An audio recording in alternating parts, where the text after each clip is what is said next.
my fingers in his messy hair and pressed him closer, darting my tongue out across his lips, and urging him to deepen it. He sighed again, parting his lips, to meet my tongue with his while he cradled my cheek lightly with one hand and brought the other around my waist to gently pull my body closer to his.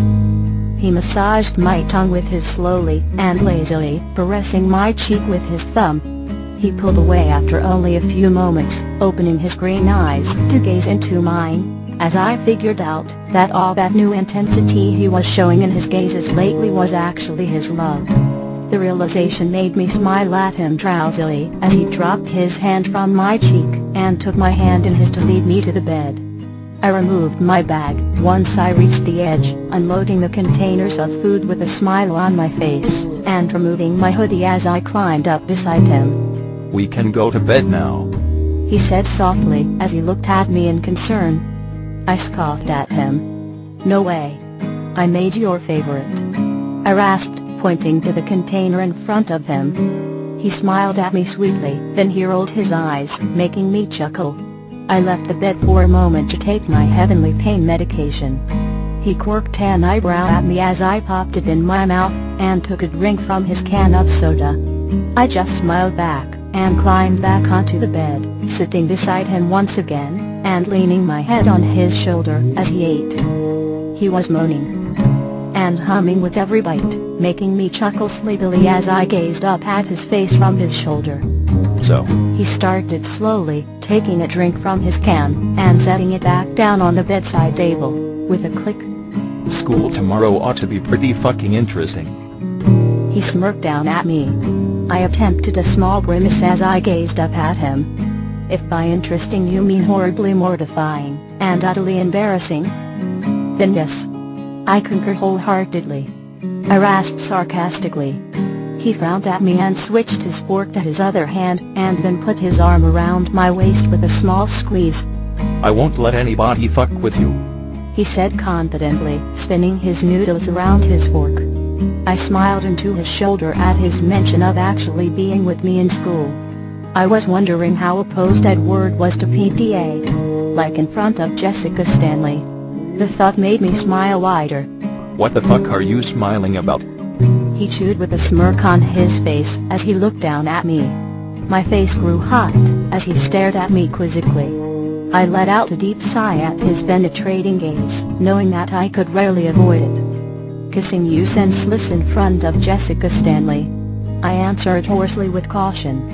I was relieved when he snickered at me, shaking his head. "Yeah, that'd be pretty fucking priceless."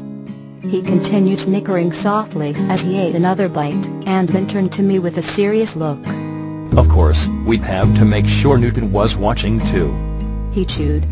I chuckled softly, and nodded my head against his shoulder. He'd be beyond jealous that Edward could actually touch me. He finished eating quickly, probably rushing just so that I could get to bed.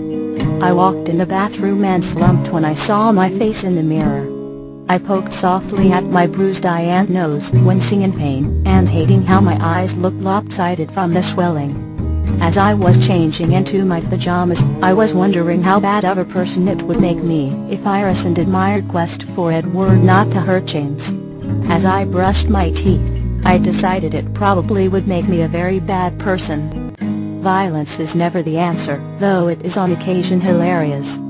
I slid under the covers to wait for Edward while he changed into his pajamas, feeling far more comfortable than I had all day long, and absolutely basking in it as I wiggled my toes against the soft cotton sheets, rolling over to assume position. He nearly sprinted to the bed when he was done in the bathroom, either impatient to hold me or impatient for me to get sleep. I didn't know. Probably a combination of both. He slid under the covers, turning off the lamp before lying down completely. He made to scoop me up gently, but it hurt my nose to bury my face in his chest, like I usually did. I frowned up at him, darting my eyes to his chest, and back to his meaningfully.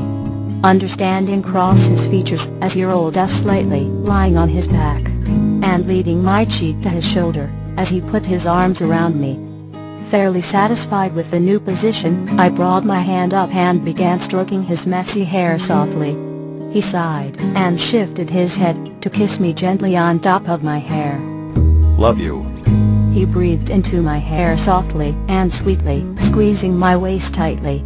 I smiled widely as I tangled my legs in his, looking forward to hearing him say that to me every night we went to sleep.